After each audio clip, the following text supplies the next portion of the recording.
오늘 우리에게 주시는 하나님의 말씀은 고린도후서 4장 14절에서 15절입니다. 고린도후서 4장 14절에서 15절입니다. 주 예수를 다시 살리시니가 예수와 함께 우리도 다시 살리사 너희와 함께 그 앞에 서게 하실 줄을 아노라.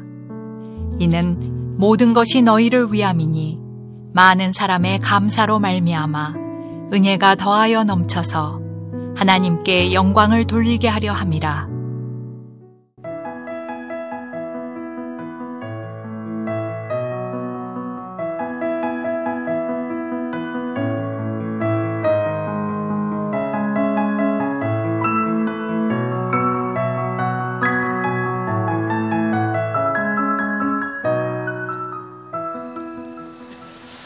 오늘 우리가 추수감사 주일로 지킵니다. 오늘 12시 예배 오신 여러분들 한 사람 한 사람을 주님의 이름으로 사랑하고 축복합니다.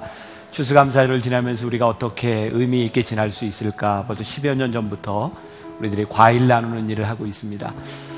이게 과연 될 수 있을까 했는데 첫째, 두 번째 해에 과일 나누기를 시작하면서 이 동네에 있는 모든 과일 가게들이 과일이 동이 났습니다. 굉장히 이 지역을 떠들썩하게 하는 일이었고요.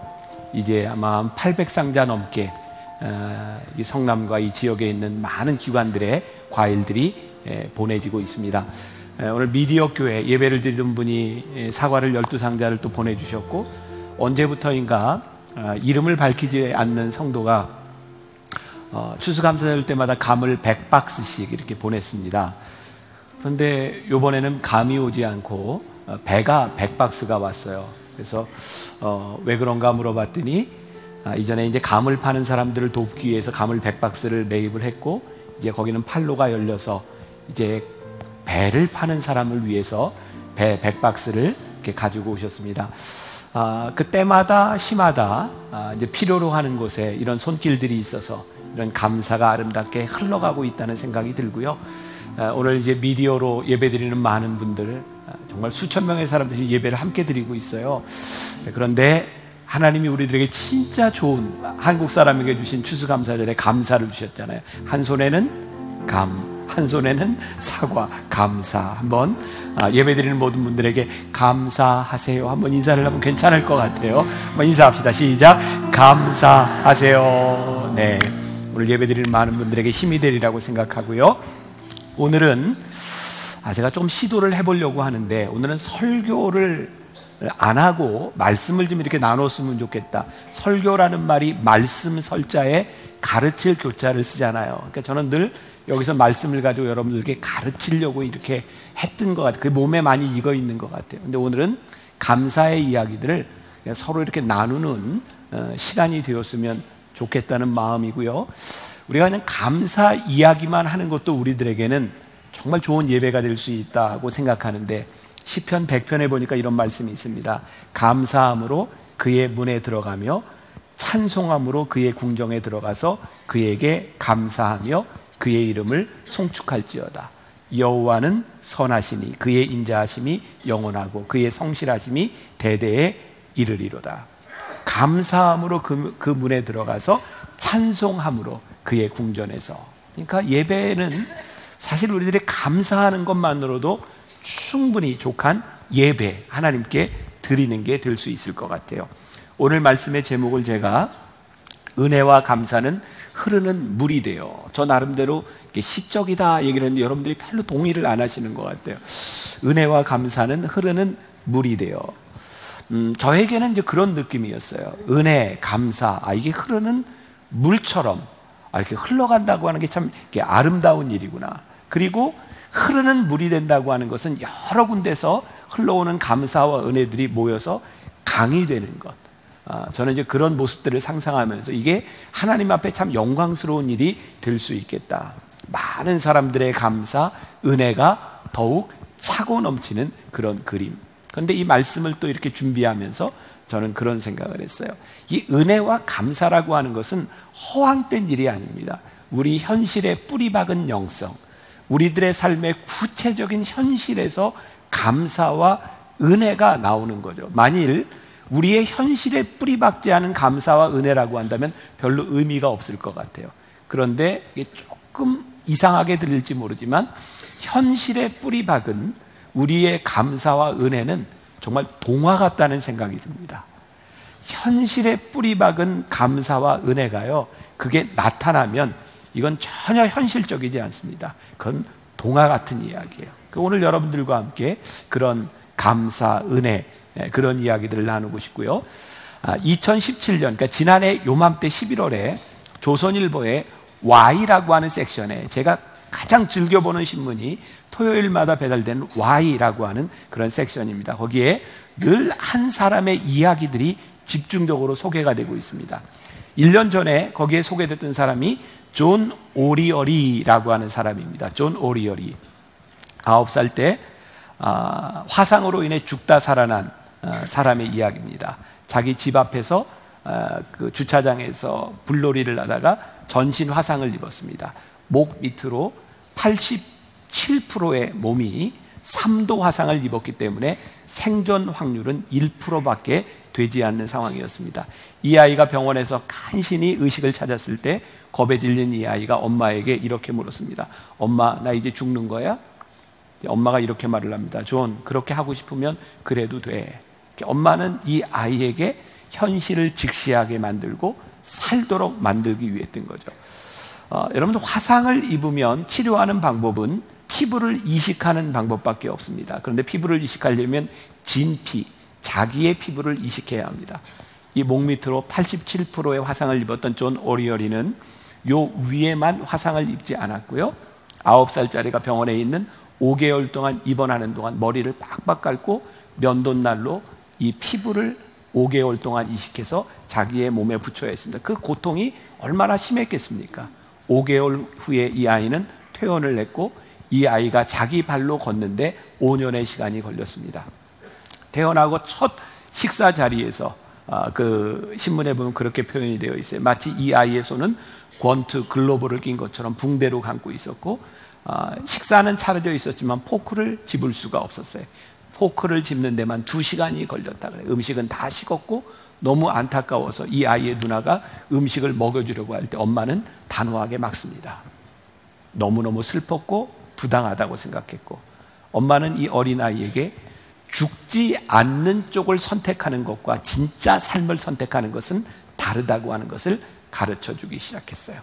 2시간 만에 음식을 집어먹었고 그 다음 날은 조금 더 나아지고 그 다음 날은 조금 더 나아지고 이 아이는 매일매일 새로운 삶을 살아가게 됩니다. 그리고 어른이 되었을 때 소개된 On Fire라고 하는 책을 내게 되었고요. 그 책과 자기가 살아난 이 이야기를 통해서 10만 명 이상의 사람들에게 강연을 하는 강연가가 되었어요. 사진이 나와 있을 땐 지금 이 사람은 내 아이의 아버지이기도 합니다. 굉장히 화목한 가정에 자세히 보면 목 요 아래쪽에만 화상의 흔적들이 있고요. 손은 거의 뭉툭하게 되어 있습니다. 신문에서는 그렇게 소개를 하지 않았지만 이 존 오리어리는 지금 살게 된 이 날에 대하여 하나님께 감사했고 부모에게 감사했고 그는 현재 매일매일 새로운 삶을 살아가고 있다고 이야기를 합니다. 그의 삶은요, 그가 당했던 아픔에서부터 시작했고요. 그 아픔을 이겨나는 과정 가운데서 하나님의 은혜를 고백하고 감사를 고백하고 그 감사가 지금 흘러가고 있는 거죠. 오늘 본문 말씀 15절에 보면 이 모든 것이 너희를 위함이니 라는 말씀이 있어요. 그리고 감사로 말미암아 은혜가 더하여 넘쳐서 하나님께 영광을 돌리게 하려 함이라. 이 모든 것이 너희를 위함이니. 사도 바울이 이 말씀을 고린도에 있는 교인들에게 편지로 보내고 있거든요. 당시 고린도 교인들은 우리들이 생각하는 것 이상의 고통 가운데 있었던 사람들입니다. 예수를 믿는다는 것 자체가 그들에게 고난이었던 거죠. 그런데 너희들이 당하고 있는 이 모든 것이 너희를 위함이다. 제가 말씀을 준비할 때 보는 NIV 영어 성경에 보면 이 부분을 이렇게 표현하고 있어요.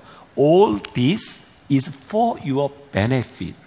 저는 이 부분이 훨씬 더 의미를 잘 전달해 주는 것 같아요. 너희를 위함이라고 하는 말이 뭐냐면 이 모든 일들이 지금 고난을 받고 있는 이 모든 일들도 너희에게 유익이 된다, 이런 말을 하고 있어요. 그런데 이 말을 하기 위해서 오늘 우리가 읽은 14절 말씀이 전제가 되어 있는 거예요. 14절 말씀 보세요.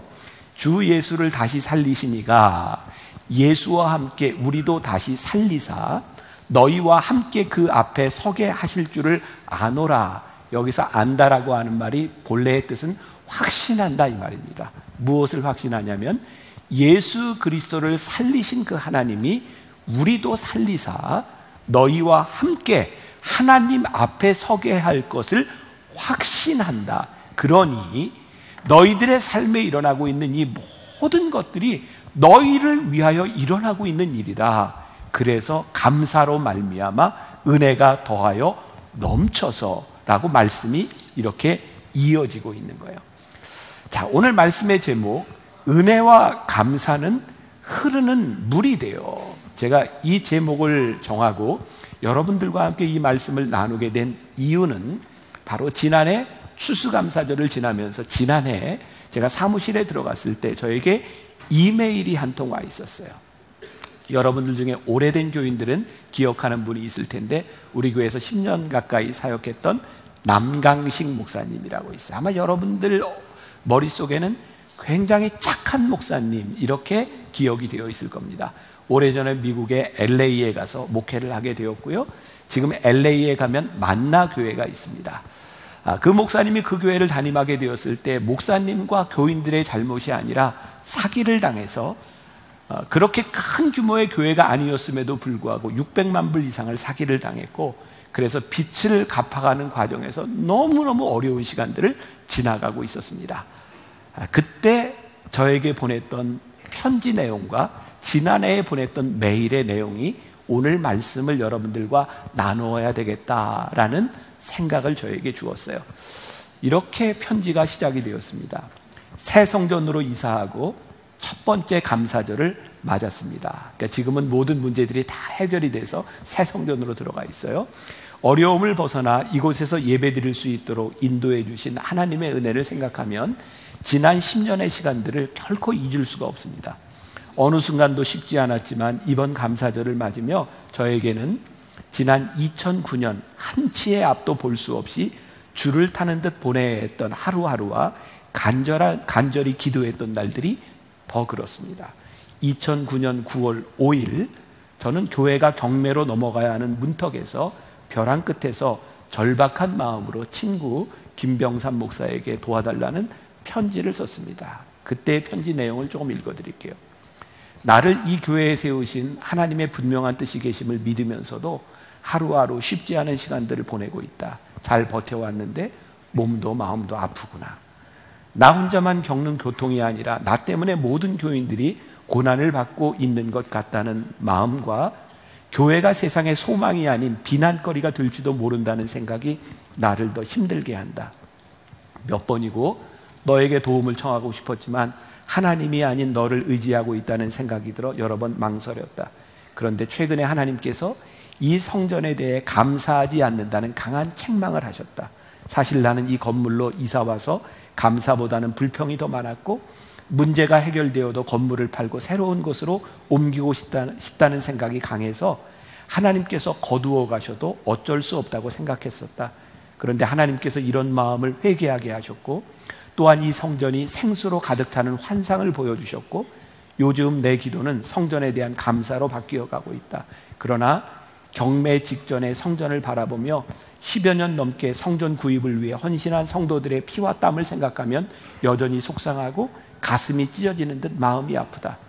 너에게도 쉽지 않은 결정이 되겠지만 온 교회가 소망을 가지고 기도하며 지금 벼랑 끝에 선 심정으로 도움을 요청한다. 하나님께서 어떻게 인도하실지 모르지만 힘들고 어려울 때 이렇게 답답한 마음을 하소연할 수 있는 친구가 있다는 것만으로도 위로가 되고 고맙구나. 그래서 저는 장로님들과 의논을 하게 되었고 당장 빚이 없어서 경매로 넘어갈 그 교회를 편지가 이어집니다. 그리고 만나교회가 2009년 추수감사절 헌금 1억 원을 지원해 주므로 가장 힘들고 어려웠던 고비를 넘어올 수 있었습니다. 그래서 2017년 LA 만나교회 추수감사 헌금을 전액 선교사님들과 어려운 교회와 목회자를 돕는 일에 사용하려고 합니다. 우리가 그랬던 것처럼 우리의 작은 섬김이 누군가 어려움을 이겨나갈 수 있는 힘이 될 것이기 때문에 힘들고 넉넉하지 않은 형편이지만 살아있는 것에 감사하고 나눌 수 있는 마음 주심을 감사하며 만나교회가 은혜를 흘러보내는 통로가 되도록 성도님들의 마음을 쏟아주시기를 기도합니다. 은혜와 감사는 물처럼 흐르는 것입니다. 10년 전 우리 교인들이 이렇게 교회가 잘 정리가 되고 이 교회가 추수감사절 헌금으로 어려운 교회를 도울 수 있는 교회가 되리라고 그렇게까지 생각을 했을까요? 저는 그때 우리 장로님들과 함께 우리들이 이 어려운 곳을 바라보며 내 식물을 물 위에 던지라고 하는 말씀처럼 우리가 찾을 것이 아니라 식물을 물 위에 던지는 마음으로 그 교회를 도왔고 그 추수감사가 이 교회를 통하여 또 다른 추수감사로 강물처럼 흘러가는 그 감사를 보게 되었어요. 제가 이 편지를 보았을 때 그리고 10년 후에 다시 온 이 이메일을 보면서 참 죽고 싶을 만큼 힘들었을 때 이 교회와 이 목사님이 붙들고 있었던 소망은 무엇일까?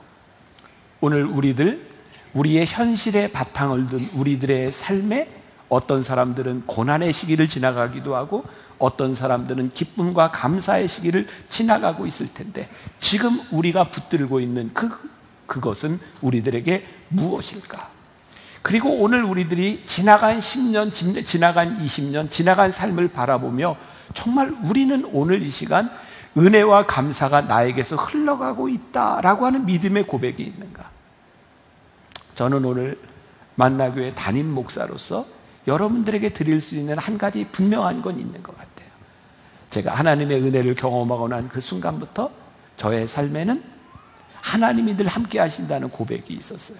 사실 지난 몇 달 동안 저는 이제 만나교회 목회를 하면서 지난 15년 이제 담임이 돼서 목회를 하면서 가장 이렇게 좀 힘든 시간을 보내가는 거예요. 어떤 관계나 사람 때문에 힘든 게 아니라 진짜 일이 많아요. 세상에 어떻게 일이 이렇게 많은지 진짜 힘들어요. 그런데 그 힘든 일들이 저에게 너무너무 감사한 거예요. 그런데 제가 만약에 지금 이 자리에서 어떤 사람 때문에 힘들다 그러면 저는 똑같은 고백을 했을 것 같아요. 정말 하나님이 그 사람으로 인하여 나를 너무 힘들게 하는데 그게 감사하다고. 만일 제가 어떤 관계의 문제로 어려움을 겪고 있다면 저는 분명히 똑같이 고백을 했을 것 같아요. 저는 그 관계로 인하여 하나님이 나를 성장시켜 주시는 하나님의 은혜를 나는 고백할 수밖에 없다고. 왜? 하나님이 나를 부르셔서 나에게 일어나는 모든 것이 합력하여 선을 이룬다고 하는 믿음을 하나님이 저에게 주셨기 때문이죠. 사도 바울이 로마서를 통해서 로마서 8장에서 그렇게 고백하잖아요. 누가 우리를 그리스도의 사랑에서 끊을 수 있으리요? 사도 바울이 이렇게 이야기하잖아요. 모든 것이 합력하여 선을 이룬다고 이야기하고 있잖아요. 그 말씀의 고백이 어디에서 나오는 걸까요? 그리스도를 살리신 그분이 나도 살리셔서 우리와 함께 하나님 앞에 서게 할 것을 확신하기 때문에 이 모든 것이 합력하여 선을 이루고 있음을 우리들이 믿기 때문에 이런 고백을 하는 거죠.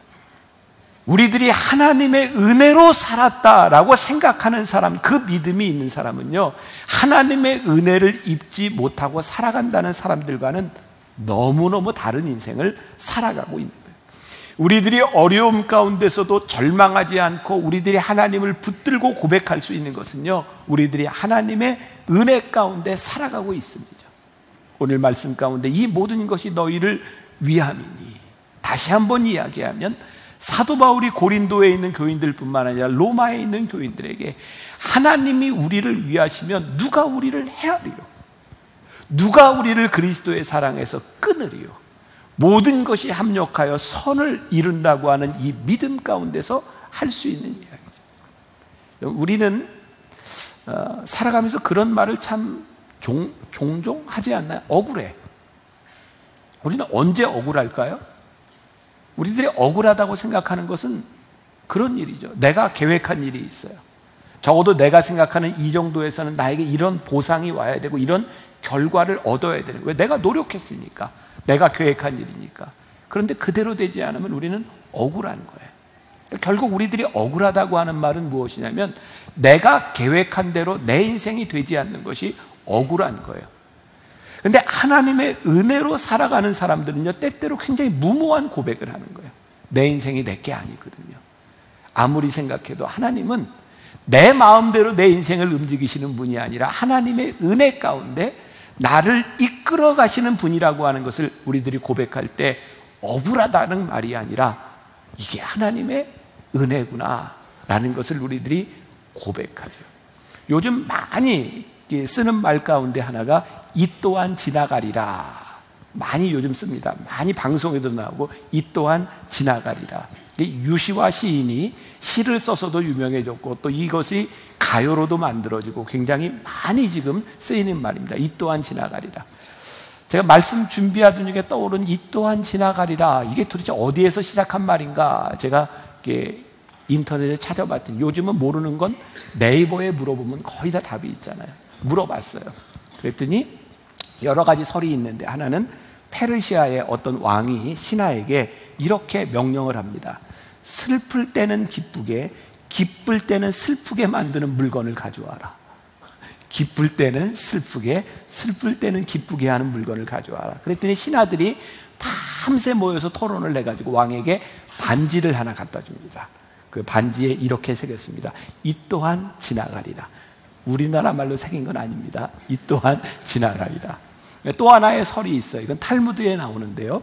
다윗이 그 세공 기술자를 불러서 나를 위해서 반지를 하나 만들어 와라. 그런데 거기에 내가 전쟁에서 승리를 거둘 때 환호할 때 교만하지 않도록, 그리고 내가 큰 절망에 빠질 때 낙심하지 않고 결코 좌절하지 않고 스스로에게 용기를 줄 수 있는 글귀를 새겨 놓으거라. 그랬더니 세공업자가 고민을 하다가 당시에 다윗의 왕 중에 머리가 좋기로 소문난 솔로몬에게 가서 이 이야기를 했더니 솔로몬이 그 반지에 이 또한 지나가리라를 새겨, 물론 한국말 아닙니다. 이 또한 지나가리라를 새겨주라. 이제 영어로는 These too shall pass away라고 하는 말입니다. 이 또한 지나가리라. These too shall pass away. 이 또한 지나가리라. 근데 저는 이 또한 지나가리라고 하는 말이요, 이게 허무주의적인 것이나 삶을 이렇게 포기하는 이 또한 지나가리라라고 하는 말로 들려지는 것이 아니라 이 또한 지나가리라고 하는 말은 우리들이 소망을 하나님께 두고 있기 때문에 이 또한 지나가는 거예요. 그리고 우리들이 하나님 앞에 감사하고 은혜를 고백했던 그 일이 이 또한 지나가요. 그런데 그것이 거기에서 끝나는 것이 아니라 강처럼 흘러가는 거예요.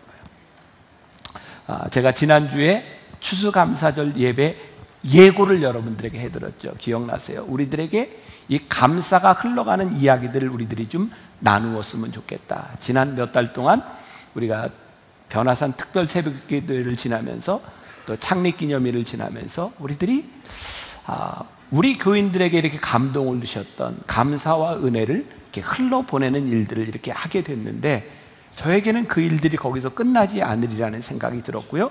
여러분들과 함께 그 이야기를 좀 나누려고 하는데, 우리 변화산 새벽기도회 때 늘 이 앞자리에 앉아 있었던 우리 오정원 어린이가 있어요.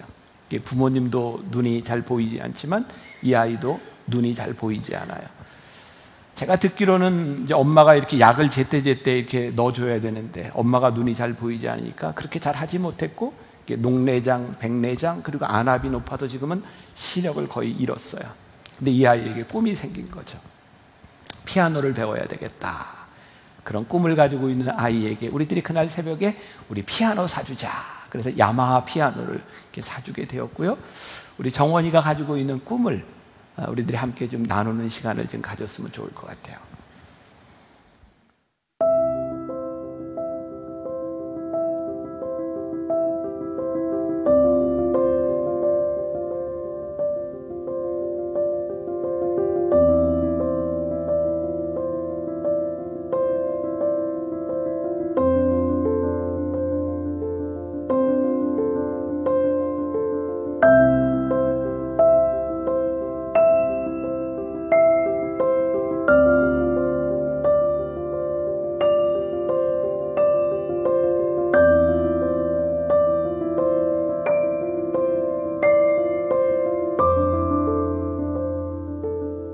좀 저는 다른 애들하고 다르거든요. 다른 애들은 핸드폰 게임이라든가 뭐 카톡 같은 걸 많이, 인터넷 같은 걸 많이 해서 좋더라도 저는 근데 스트레스 같은 걸 풀려고 하는 거는 단지 이거 오로지 피아노밖에 없겠다 이렇게 해가지고 피아노를 좀 좋아하게 하게 됐어요.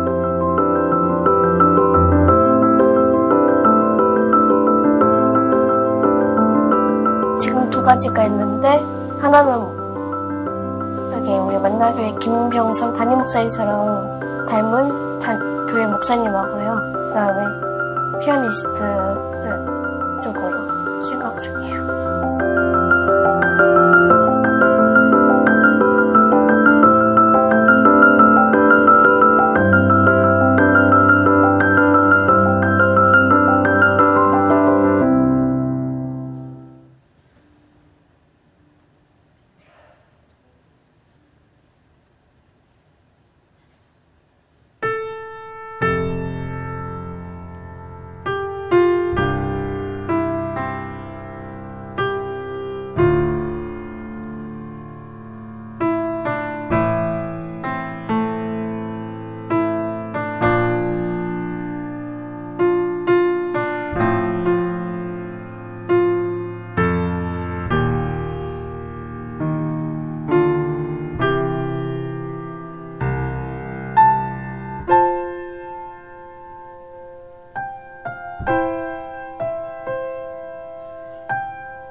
어제 토요 예배 때도 이렇게 이제 연주를 하면서 우리 이제 블레싱 팀하고 정원이한테 제가 목사님 집회 갈 때 같이 가서 이렇게 찬양했으면 좋겠다 이런 이야기를 했는데 아마 10년, 20년 후에 또 정원이를 통해서 또 흘러가는 감사의 이야기와 은혜의 이야기가 누군가에게 들려지지 않겠습니까? 흐르는 물처럼. 또 지난 우리 장례기념일을 지나면서 우리가 그냥 헌금하면서 하나님, 이 헌금이 우리 교회 담장 밖을 넘어서 누군가에게 필요한 곳에 하나님 마음 깊은 곳에 쓰여지면 좋겠습니다. 그때 이제 몇 가지들이 저희 교회에 오게 되었어요. 하나는 제가 설교 중에 그날 주제가 세상에 없던 교회를 꿈꾸다 그런 설교했잖아요. 그때 저에게 모티브를 주었던 제주도에 가면 가장 작은, 세상에서 제일 작은 순례자의 교회라고 있는데 그 목사님이 그 교회를 통해서 이렇게 정말 하나님의 교회가 무엇인지를 이야기하며 또 교회를 하나, 작은 교회를 이제는 제주도 본계 쪽에 이렇게 짓게 됐는데 그 교회를 이렇게 오픈할 수 없는 그런 사정 가운데 있다는 이야기를 듣고 또 우리의 헌금이 이제 그렇게 이제 흘러가게 되었는데 그 목사님이 여기 오셔서 잠깐 인사말을 남기게 되었어요. 제가 이제 만나교회에 오기 전에 참 김병삼 목사님하고 만나교회에 참 감사하다 이런 생각이 들었어요. 그 통찰을 통해 하나님의 뜻 가운데 움직여 간다는 것이 너무 감사했고요. 그리고 이 고인 은혜가 아니라 고인 감사가 아니라 흘려보내는 은혜, 흘려보내는 감사, 여기에 용기를 낼 수 있는 그런 교회를 제가 알게 됐다는 것이 너무 감사했습니다. 이 일에 같이 동참하는 차원에서 은혜를 흘려보내고 감사를 흘려보내는 이 용기를 내주셔서 너무너무 감사합니다. 저는 순례자의 교회를 통해서 또다시 만나교회의 그 정신들이 흘러가리라고 봅니다. 오늘 우리들에게 가장 큰 축복은 지금까지 하나님이 우리를 인도하셨던 것처럼 지금도 우리를 인도하시고 하나님의 은혜가 앞으로도 이어질 것이라는 믿음의 고백이 아니겠습니까? 저는 이 또한 지나가리라 이 말이 절대로 허무주의나 이 또한 지나가리라고 하는 말이 우리의 책임 회피가 아니라고, 소망을 가지고 있는 우리들이 고백할 수 있는 이 또한 지나가리라. 하나님이 우리를 붙잡아 주시니 하나님께서 우리들에게 소망이 되시니 이 또한 지나가리라. 우리들의 삶에요, 하나님은 저는 책임을 물으시는 분이라고 생각합니다. 우리가 감사하고 우리들의 은혜를 고백하는 이 모든 일들은요, 우리들에게 주어진 삶에서 일어나는 일들이에요. 마태복음 25장에 보면 달란트의 비유가 있잖아요. 주인이 이렇게 멀리 타국으로 가면서 하인에게 달란트를 맡깁니다. 1달란트, 2달란트, 5달란트. 그건 주인의 마음입니다.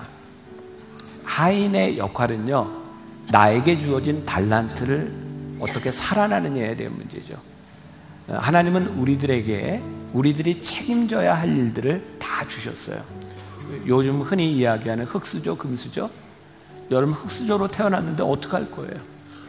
여러분 금수저로 태어났는데 어떡할 거예요?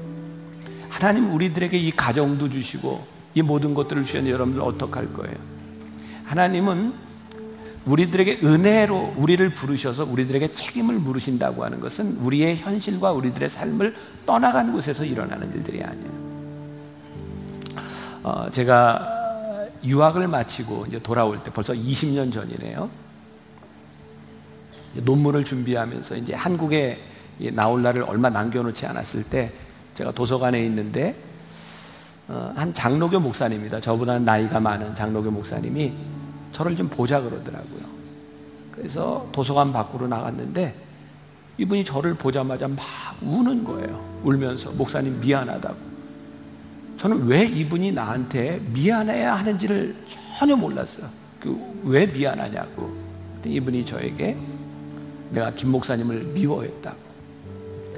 참 눈치 없는 게 사는데 참 도움됩니다. 난 전혀 몰랐어요. 이분은 미국에 그냥 일반 공부를 하러 유학을 왔다가 미국에서 은혜를 받고 신학을 공부하고 목사가 됐는데 집안에서 반대를 하니까 전혀 도움을 받지 못하고 공부를 했는데 너무 힘들게 산 거예요.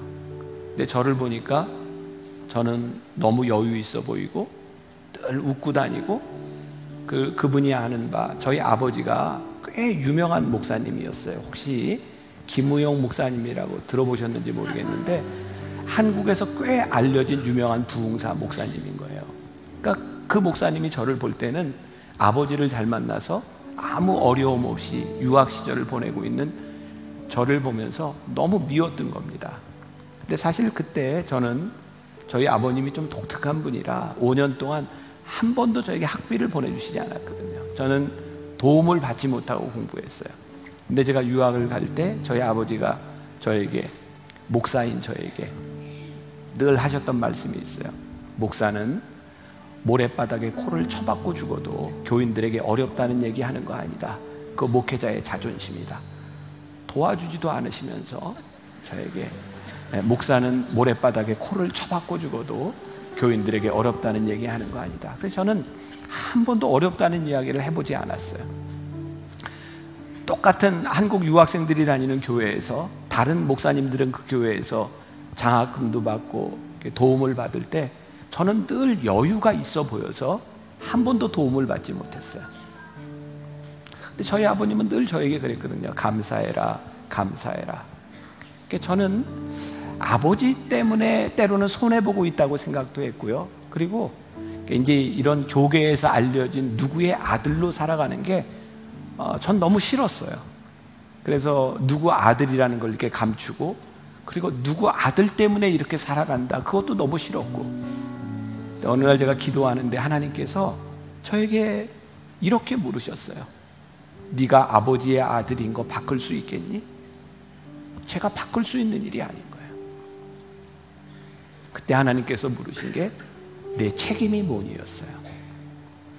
오늘 제가 만나교회 목사로서, 담임 목사로 여러분들과 함께 예배드리며 이 만나교회 공동체에서 예배드리는 우리들에게 물으시는 건요, 지금 너희들이 있는 자리에서 너의 책임이 무엇이냐 라고 우리들에게 묻고 계신 거예요. 여러분, 이 또한 지나가리라 라고 하는 이 말은 허황된 이야기가 아니라 우리들에게 주어진 책임이 때로 버겁고 그것이 우리들에게 십자가로 느껴질 때도 있고 그것이 우리를 고통스럽게 할 때도 있어요. 이 또한 지나가리라. 또한 우리들의 삶에서 너무 큰 감사와 너무 큰 축복을 우리들이 누리며 살아갈 때도 있어요. 이 또한 지나가리라. 이 말은요, 지금 우리들의 삶의 소망을 두고 살아가던 우리가 하나님 앞에 서게 될 것을 확신하기 때문에 우리들에게 물으시는 책임에 대한 부분이기도 합니다. 감사. 저희 아버님이 돌아가시기 전에 우리 오래된 교인들은 기억하실 거예요. 지금까지도 하나님이 우리를 은혜로 인도하셨으니 앞으로도 은혜로 잘 될 것입니다. 전 아버님이 돌아가시고 나서 야, 그게 진짜 위대한 고백이었구나. 지금까지도 인도하신 하나님께서 지금도 여러분들과 함께 하시고 앞으로도 여러분들과 함께 하실 은혜를 고백하며 소망을 가지고 이 또한 지나가리라. 오늘 믿음으로 함께 고백하며 찬양했으면 좋겠습니다.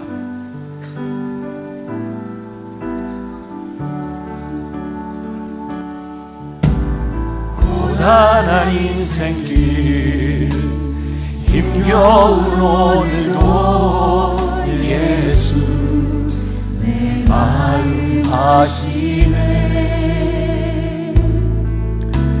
지나간 아픔도 마주할 세상도 예수 늘 마음 아시네. 믿음의 눈 들어 믿음의 눈 들어 주를 보리. 이 또한 지나가리라. 주어진 내 삶의 시간 속에 주의 뜻 알게 하소서. 하루를 살아도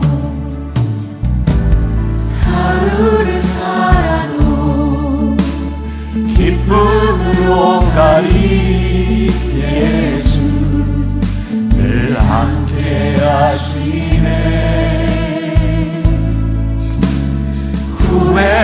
염려도 온전히 맡기리 예수 늘 함께 하시네. 믿음의 눈 들어